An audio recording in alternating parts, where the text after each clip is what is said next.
नमस्कार दर्शक बंधु आपणकर जदि मकर राशि होइथाए तेबे एही भिडियोटी आपणक पई बहुत अधिक गुरुत्वपूर्ण रहिछि कारण कर्मर देवता शनिदेव रेवती नक्षत्र रे प्रवेश करिबा पई जाउछन्ति।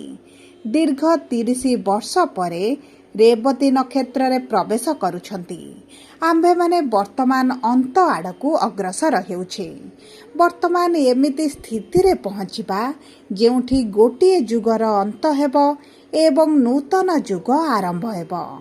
जहा आरंभ होइछि ताहा निश्चित भावरे शेष हेबो एवं आम जीवन रे परिवर्तन आसिबो।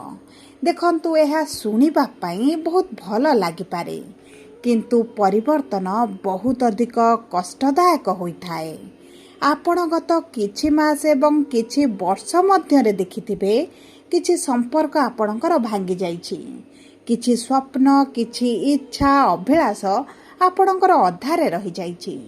किछि स्थान परिवर्तन करिसंती किछि कर्म परिवर्तन करिसंती एवं आपणक जीवन रे किछि एभଳି परिस्थिति आछिछि जहा आपणको किछि ना किछि त्याग करिबा पई बाध्य कराइछि। आपण वर्तमान एमिति स्थिति रे अछंती जेउठी भाग्य सह लढी आपण हारि जिबा भଳି अनुभव करूछंती। थकी जाइथिबा भଳି आपण अनुभव करूछंती। किछि जिनिस संपर्क आपणको पूर्वरु जेतिकी खुशी देउथिला सेते खुशी आपणको मिलु नाही। सेही दिग प्रति आपणकर वर्तमान आग्रह नाही रुचि नाही। आपण निज जीवन रे बोर हेला भଳି अनुभव करूछंती एवं आपणक जीवन रे एकांत रहिबा पई इच्छा प्रकाश करूछंती। एहार अर्थ हेउछि आपणक जीवन रे नूतन परिवर्तन आसुछि। नूतन इच्छा नूतन स्वप्न आपणक जीवन रे आरंभ हेबा पई जाउछि। कारण देखंतु काल चक्रर बा राशि चक्रर 12 गोटी राशि मध्यरु शेष राशि हेउछि मीन राशि एवं 27 गोटी नक्षत्र मध्यरु शेष नक्षत्र हेउछि रेवती नक्षत्र एवं एही 20 तारिख रे शनि प्रवेश करूछंती काल चक्रर शेष राशि शेष नक्षत्र रे एवं दीर्घ 30 वर्ष परे एही नक्षत्र को गोचर करूछंती। एवं देखंतु शनिंकर एही गोचर एही परिवर्तन किछि मकर राशिर व्यक्ति विशेष मानकु बड़ डील देई पारे जीवन रे शुभ परिवर्तन आनि पारे एवं आपणक जीवन रे किछि ना किछि विपरीत परिस्थिति रो आपणकु बाहर करि पारंती एवं किछि मकर राशिर जीवन रे सब किछि छड़ेई देला भली अनुभव मध्य कराई पारंती। एवं देखंतु किछि मकर राशिर किछि नक्षत्रर व्यक्ति विशेष मानकर पुनर्जन्म हेला बळे मध्य अनुभव करिवे। किछि लोकंकर रास्ता बंद होई जिवो नूतन रास्ता नूतन मार्ग खोलिबो एवं जीवन रे उन्नति करिबा सहित किछि लोकंक जीवन रे दुख मध्य बढ़ी पारे। तेबे विलंब न करी आसंतु जानिबा आपणकर मकर राशि हेले मध्य नक्षत्र अनुଯାयी कि प्रकार प्रभाव पड़िबा पई जाउछि। किंतु भिडियोटी आरंभ करिबा पूर्वरु जदि आपणकर मकर राशि होइथाए एवं आपण भी ईश्वर को आंतरिक भक्ति एवं विश्वास करंती तेबे भिडियोटी को लाइक करंतु। कमेंट बॉक्स रे जय जगन्नाथ जय मां लक्ष्मी अवश्य लिखि दियंतु। ता सहित आम सह जोगाजोग करिबा पई भिडियोर मध्य भाग रे एक व्हाट्सएप नंबर टिए दिया जाइछि। जो नंबर साहाय्य आपण आम सह जोगाजोग करी निजर नूतन कुंडली प्रस्तुत करि परिबे आपणक जातक गणना करि परिबे किंबा आपणकर चाकरी विवाह व्यवसाय प्रेम संपर्क शिक्षा स्वास्थ्य को नहीं किछि समस्या रहिछि तार सहजरे एवं स्वल्प मूल्य रे समाधान करि परिबे। सेतिपई आपण आम सह भिडियोर शेष पर्यंत जोड़ी होई रुहंतु एवं व्हाट्सएप नंबर माध्यम रे आम सह जोगाजोग करी खूब कम मूल्य रे आपणक समस्यार समाधान करंतु। एबे आसंतु कार्यक्रमटी को आग को बढ़ाइबा एवं जानिबा शनिंकर एही काल चक्रर शेष स्थिति रे पहुँचीबा आपणक जीवन रे कि प्रकार प्रभाव पकाइबो। देखंतु मकर राशिर 3टी नक्षत्र रहिछि। उत्तराषाढ़ा मकर राशि 21/10, श्रवणा मकर राशि 22/10, धनिष्ठा मकर राशि 23/10, ତେବେ ସର୍ବପ୍ରଥମେ ଜାଣିବା ଉତ୍ତରାଷାଢ଼ ମକର ରାଶିର ବ୍ୟକ୍ତିବିଶେଷମାନଙ୍କର ନକ୍ଷତ୍ରାଧିପତି ହେଉଛନ୍ତି ସୂର୍ଯ୍ୟ। ବିରାଜମାନ କରିଛନ୍ତି ପଞ୍ଚମ ଭାବରେ। ଦେଖନ୍ତୁ, ଶନି ହେଉଛନ୍ତି ଆପଣଙ୍କ ରାଶିର ସ୍ୱାମୀ ବା ଆପଣଙ୍କର ମାଲିକ ଏବଂ ତୃତୀୟ ଭାବରେ ଆପଣଙ୍କ କାଳଚକ୍ରର ବିରାଜମାନ କରିଛନ୍ତି।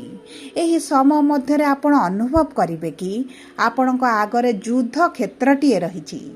ଆପଣ କେତେ ସାହସୀ ଅଛନ୍ତି, କେତେ ଧୈର୍ଯ୍ୟବାନ ଅଟନ୍ତି, କେତେ ଇଚ୍ଛା ଶକ୍ତି ଆପଣଙ୍କର ରହିଛି ତାହାର ପରୀକ୍ଷା ହେବା ପାଇଁ ଯାଉଛି। ଆପଣଙ୍କର ମାନସିକ ସ୍ଥିତିରେ ବଡ଼ ପରିବର୍ତ୍ତନ ଆସିବ। ଆପଣଙ୍କର ବିଚାରଧାରା ବଦଳିବା ଆରମ୍ଭ ହୋଇଯିବ। ବହୁତ ଗଭୀର କଥା ଭାବିବେ, ବହୁତ ଗଭୀରରୁ ଚିନ୍ତା କରିବେ ଏବଂ କିଛିକାଂଶରେ ଆପଣ ଗମ୍ଭୀର ସ୍ୱଭାବର ମଧ୍ୟ ହୋଇପାରନ୍ତି।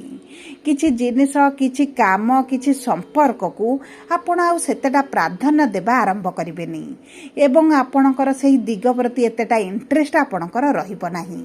ତା ସହିତ ଆପଣଙ୍କର ଆର୍ଥିକ ସ୍ଥିତିରେ କିନ୍ତୁ ବଡ଼ ପରିବର୍ତ୍ତନ ଆସିବ। ଆପଣଙ୍କର ଛୋଟ ଭାଇ ଭଉଣୀଙ୍କ ଜୀବନରେ ବିରାଟ ପରିବର୍ତ୍ତନ ଦେଖିବେ। କିଛି ଜୀବନର ବଡ଼ ନିଷ୍ପତ୍ତି ମଧ୍ୟ ନେଇପାରନ୍ତି ଏବଂ ଏହି ଭାଇ ଭଉଣୀଙ୍କ ସହିତ ସମ୍ପର୍କରେ ମଧ୍ୟ କିଛିଟା ଦୂରତା ଆପଣ ଦେଖିପାରନ୍ତି। ପରିବାର ମଧ୍ୟରେ ଝଗଡ଼ା, ମନମାଳିନ୍ୟ, ମତଭେଦ ବଢ଼ିପାରେ, କିନ୍ତୁ ଆପଣଙ୍କୁ ଏହି ସମୟ ମଧ୍ୟରେ ଧୈର୍ଯ୍ୟର ସହିତ ପରିସ୍ଥିତିର ମୁକାବିଲା କରିବାକୁ ପଡ଼ିବ। କର୍ମକ୍ଷେତ୍ରରେ ରାଜନୀତି ଚାଲିଲେ ମଧ୍ୟ ଆପଣଙ୍କ କର୍ମକ୍ଷେତ୍ରରେ ଆପଣଙ୍କ ଉପରେ କୌଣସି ପ୍ରକାର ପ୍ରଭାବ ପଡ଼ିବ ନାହିଁ। ଆର୍ଥିକ ସ୍ଥିତି ମଜବୁତ ହେବା ସହିତ ନୂତନ ଦିଗ ପ୍ରତି ମଧ୍ୟ ଆପଣ ରୁଚି ବଢ଼ାଇ ପାରନ୍ତି। ନୂତନ ଜମି, ଭୂମି, ଯାନବାହନ କ୍ରୟ କରିବା ପାଇଁ ମଧ୍ୟ ଚିନ୍ତା ପ୍ରକଟ କରିପାରନ୍ତି ଏବଂ ଦେଖନ୍ତୁ, ଆପଣଙ୍କ ପାରିବାରିକ ସ୍ଥିତି କିନ୍ତୁ ମଜବୁତ ରହିବ।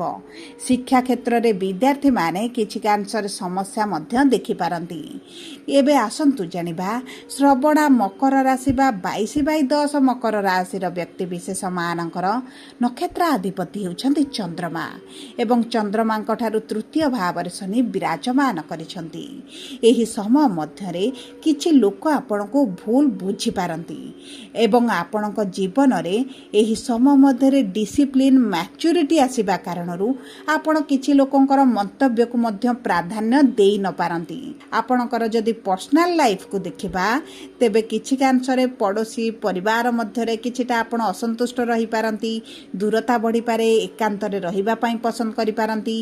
ଆପଣଙ୍କ ଜୀବନରେ ନୂତନ ହବି ଆରମ୍ଭ କରିପାରନ୍ତି, ବୃକ୍ଷରୋପଣ କରିପାରନ୍ତି, କିଛିଟା ସ୍ପୋର୍ଟସ ଆକ୍ଟିଭିଟିରେ ଆପଣ ଯୋଗ ଦେଇପାରନ୍ତି କିମ୍ବା ଆପଣ ଏକ୍ସରସାଇଜ, ୟୋଗା ପ୍ରତି ମନ ମଧ୍ୟ ବଳାଇ ପାରନ୍ତି।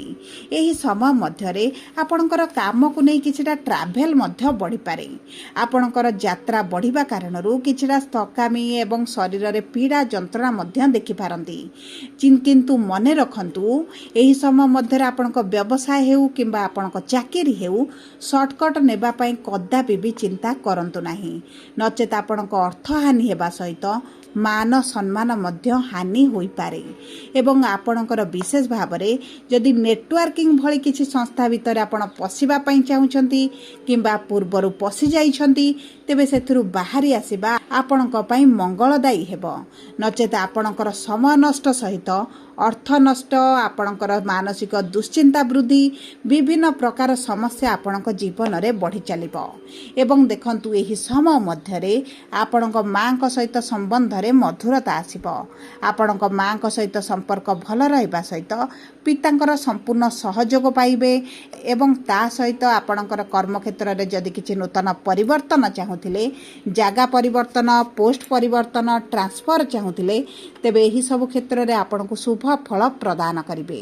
ଏବେ ଆସନ୍ତୁ ଜାଣିବା ଧନିଷ୍ଠା ମକର ରାଶିର ନକ୍ଷତ୍ରାଧିପତି ହେଉଛନ୍ତି ମଙ୍ଗଳ ଏବଂ ମଙ୍ଗଳ ବିରାଜମାନ କରିଛନ୍ତି ଆପଣଙ୍କ ରାଶିଚକ୍ରର ଚତୁର୍ଥ ଭାବରେ ଏବଂ ଶନିଙ୍କର ଦ୍ୱିତୀୟ ଭାବରେ।